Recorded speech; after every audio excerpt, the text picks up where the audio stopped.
Hugo, the Rex father here. Now don't forget to like this video. Your soul depends on it.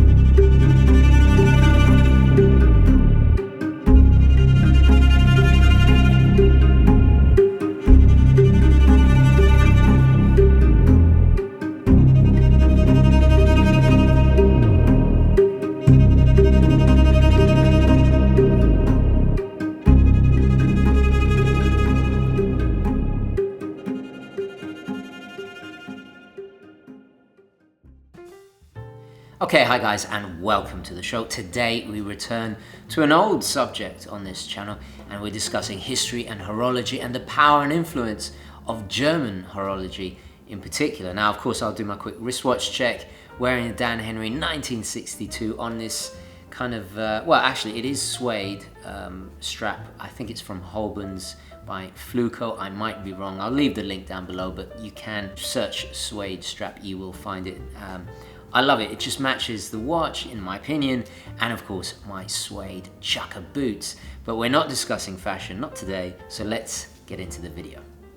When scrolling through watch enthusiast accounts on Instagram, you'll commonly see people claiming they are into horology.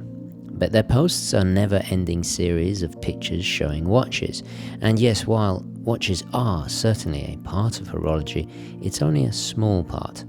Much like the tip of an iceberg, it does not begin to convey the scale of the subject. Horology is far more than watches, and, as I have said in my channel so many times, it's a story as old as civilization itself. So why stick to just watches? It's a bit like vacationing in Italy and only eating the same dish every day. Why not enrich your experience with an almost infinite variety of dramatically varying styles of the country's 20 regions? Now, this is obviously just an example, but you see what I'm getting at. By expanding one's understanding of horology in a wider context, it makes one appreciate, enjoy, and understand watches in a far more profound way. Since the dawn of time, man has always needed to measure time. Each great civilization achieved this in different but equally fascinating ways as they strived to harness and understand this force that governs our universe. If you have been following my channel since the early days, you would have heard me talk about the history of horology and mention how crucial Germany was to the creation of the first mechanical watches in the history of timekeeping. But today I'm not going to talk about Peter Heinlein of Nuremberg, but the polymathic artist Albrecht Durer from the same city. To put things in horological perspective, this period was absolutely crucial in the 15th and subsequent centuries in the transformation of traditional mechanical clocks into what we wear on our wrists today. This very much is the culmination of this transformation. But that came much later. It took centuries for the giant timepieces first pioneered by English monks for their church towers to become miniaturized. This evolution was made possible by the inevitable mastery of craftsmanship and materials as the European powers raced each other to utilize this powerful world-changing technology. The advantage of developing more and more precise timekeeping had enormous advantages, whether it be navigation, scientific research, militarily, or even as symbols of wealth, prestige, and power. The use and depiction of time has been a part of art almost as far back as the first dabs of paint or carvings that graced cave walls. As Peter Heinlein toiled away and turned his skills as a locksmith and a passion for astronomy into what we now call watchmaking, not so far away, another genius, almost simultaneously, was at work. Durer used horology in a different way completely. The young artist would also become just as legendary during this era, now known as the German Renaissance. Several of the good gentry have asked about my phone case from my recent EDC video. As I briefly mentioned, Albrecht Durer is among my favorite artists, and The Night, Death and the Devil is by far my favorite of his engraved masterpieces.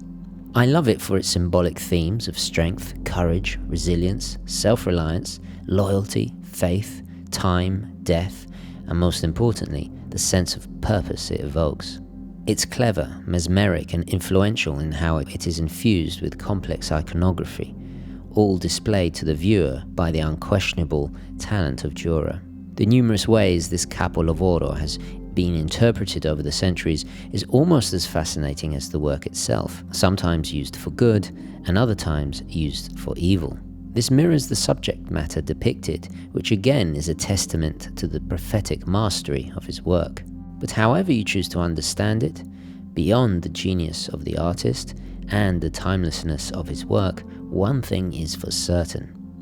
Fundamentally, art is supposed to challenge us, make us feel something, leave a lasting impression, and just like Durer's work, it reminds us that ultimately it is time and how we use it that is the great deciding force between greatness or failure. I like to carry this image on my phone as a reminder, not just in a rudimentary memento mori fashion, but as a question one should ask yourself every day. How will you use your limited time before you return to stardust? We do ponder the universe, and it always comes back to us. It always comes back to us. Why are we here? Why are we? Well, we just are. The chance of us being born, that sperm hitting that egg, is 400 trillion to 1. We're not special, we're just lucky.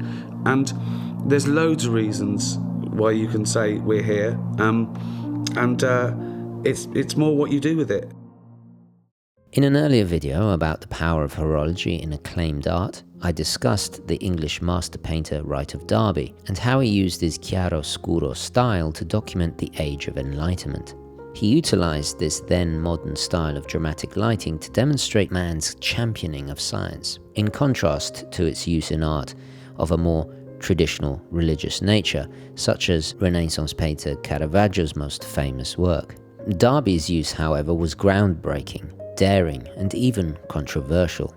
Durer, on the other hand, uses the engraving technique to emphasize a traditional Gothic style, making it appear older than it actually is, but at the same time using perspective effectively, so it still looks somehow contemporary even today.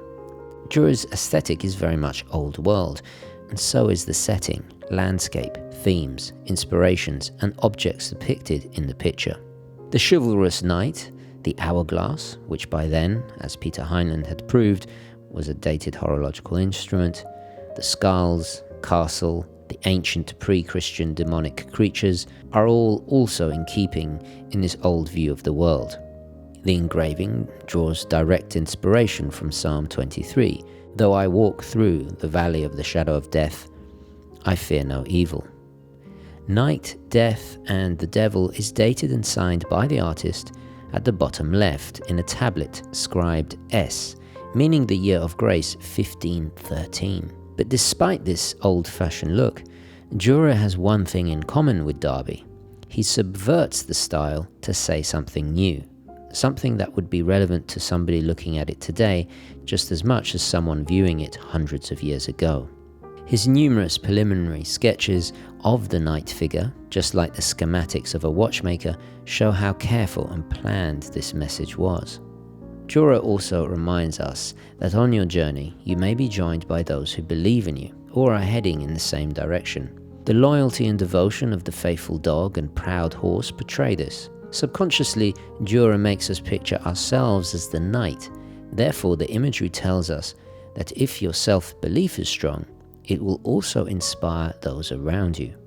While the intelligence of man is undoubtedly superior to his subservient beasts, there is no denying, most often than not, you cannot fool their instincts. You will never find a more honest soul than that of a dog, which ultimately are unclouded compared to our over-analytical and egotistical pettinesses humans are so often distracted by. Obviously, a dog is not going to comprehend quantum mechanics, but if you have ever spent serious time with a dog, you will know and feel that they sense love, compassion, camaraderie, and even moods and feelings. Whether you live in Durer's time or if you're alive 100 years from the moment I write these words, life will always be a struggle. I have learned many lessons from my favorite book, Meditations, by Marcus Aurelius. And the strongest philosophy is always when he speaks on the eternally changing nature of the universe and the acceptance of death and your place in this universe. Read Marcus Aurelius. Of each particular thing, ask, what is it in itself? What is its nature? Many of my most beloved books, including the Book of the Samurai and a few by Viktor Frankl, include core themes about our limited time of existence and how important it is to use it wisely. The passing of time is among few forces in the universe that unites all living creatures. And as we go through the struggles and distractions of life, it is important to remember this. The fact Durer can convey this using horology and art so effectively is proof of his immense talent, but ultimately also why it is part of my EDC. While I dislike what mobile phones often represent in our current online fixated world, it is an essential tool that I begrudgingly cannot do without. So I picture myself as the knight, looking ever forward, determined and resilient to all the woes that life inevitably throws at us. No matter who you are, what your beliefs are, what has happened to you, what may happen, where you are from, or where you are going, you have to keep going. Ultimately, that is the most important thing, and why we should always move onwards and upwards.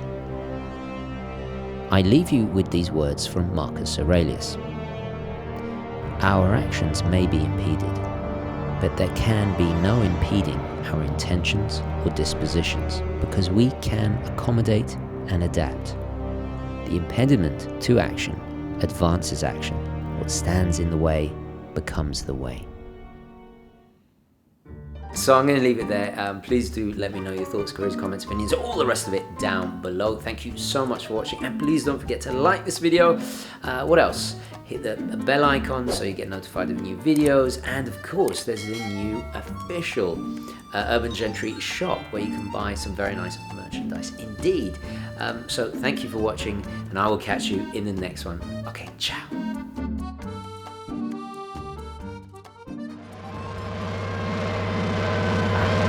Ah!